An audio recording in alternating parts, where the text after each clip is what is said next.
بسم اللہ الرحمن الرحیم۔ السلام علیکم، میرا نام ڈاکٹر اسد محمود ہے۔ امریکہ کے ایک ہاسپٹل میں ایک عجیب و غریب واقعہ پیش آیا اور اس واقعے کے زیر اثر امریکن ڈاکٹر بھی مسلمان ہو گیا۔ کیسے مسلمان ہو گیا؟ میری اس ویڈیو کو آخر تک ضرور دیکھیے گا، یقین مانے بہت کچھ سیکھنے کا موقع ملے گا۔ ایک امریکن ہاسپٹل میں ایک روز ڈیلیوری کے 2 کیسز ایک ساتھ میں آتے ہیں۔ ایک عورت سے لڑکا پیدا ہوا اور دوسری عورت سے لڑکی پیدا ہوئی۔ جس رات میں ان دونوں بچوں کی پیدائش ہوئی، اتفاق سے نگران ڈاکٹر موقع پر موجود نہیں تھا۔ دونوں بچوں کے کلائی میں وہ پٹی بھی نہیں باندھی ہوئی تھی جس سے یہ انڈیکیٹ ہو سکے کہ یہ بچے کس کا بچہ ہے، یا اس بچے کے اس کے پٹی پر بچے کی ماں کا نام درج تھا۔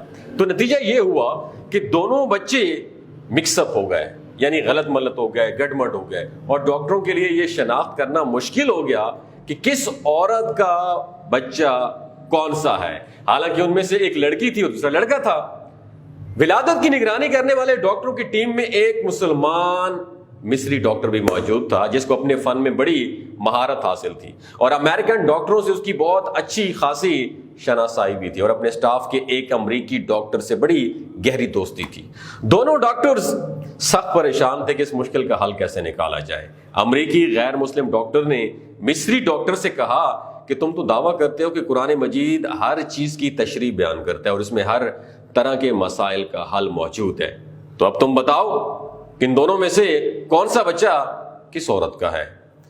مصری ڈاکٹر نے کہا کہ ہاں، no doubt about in that, کہ قرآن حکیم بے شک ہر معاملے میں نصیحت کرتا ہے اور میں اسے ثابت کر کے دکھاؤں گا، بس مگر مجھے تھوڑا سا ٹائم پیریڈ چاہیے کہ میں خود اس معاملے میں اپنے آپ کو مطمئن کر لوں، پھر میں آپ کے ساتھ ڈسکس کرتا ہوں۔ ہوا کیا؟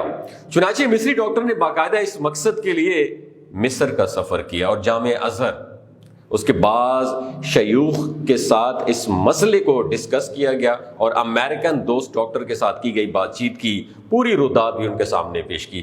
ازہری عالم نے جواب دیا کہ مجھے میڈیکل کے مسائل اور معاملات میں ادراک حاصل نہیں ہے، البتہ میں قرآن کی ایک آیت پڑھتا ہوں آپ کے سامنے، آپ اس پر ذرا غور و فکر اور غور و تدبر آپ کرنا ہے آپ نے، اللہ نے چاہا تو آپ کو اس مسئلے کا حل اس میں ضرور مل جائے گا۔ چنانچہ اس عالم نے پتہ ہے کون سی آیت پڑھی؟ اس نے یہ آیت پڑھی جس کا ترجمہ میں آپ کے ساتھ شیئر کرنا چاہ رہا ہوں، سورۃ النساء آیت نمبر 11۔ مرد کا حصہ 2 عورتوں کے برابر ہے۔ مصری ڈاکٹر نے اس آیت میں غور و تدبر شروع کر دیا اور ڈیپ یعنی اس کی گہرائی میں جانے پر اسے اس مشکل کا بالآخر حل مل گیا۔ چنانچہ وہ لوٹ کر امریکہ آیا اور اپنے امریکن دوست ڈاکٹر کو اعتماد بھرے لہجے میں بتایا کہ قرآن مجید نے ثابت کر دیا ہے کہ ان دونوں میں سے کون سا بچہ کس ماں کا ہے۔ امریکن ڈاکٹر نے بڑی حیرت سے پوچھا، ہاؤ از اٹ پاسبل؟ یہ کیسے ممکن ہے یار؟ مصری ڈاکٹر نے کہا کہ ہمیں ان دونوں عورتوں کا دودھ ٹیسٹ کرنے کا موقع دیجیے تو اس مسئلے کا حل معلوم ہو جائے گا۔ چنانچہ تجزیے اور تحقیق کے نتیجے میں معلوم ہوا کہ کون سا بچہ کس عورت کا ہے، اور مصری ڈاکٹر نے اپنے غیر مسلم دوست ڈاکٹر کو اس نتیجے سے پورے اعتماد کے ساتھ انفارم کیا، اور جو امریکن ڈاکٹر تھا حیران و پریشان رہ گیا کہ آخر یہ کیسے معلوم ہو گیا۔ تو مصری ڈاکٹر نے بتایا کہ اس تحقیق اور تجزیے کے نتیجے میں جو بات سامنے آئی ہے وہ یہ تھی کہ لڑکے کی ماں میں لڑکی کی ماں کے مقابلے میں دگنا دودھ پایا گیا، اور اس کے ساتھ ساتھ لڑکے کی ماں کے دودھ میں الیکٹرولائٹس، نمکیات اور وائٹامنس کی مقدار بھی لڑکی کی ماں کے مقابلے میں کتنی تھی؟ دگنا تھی۔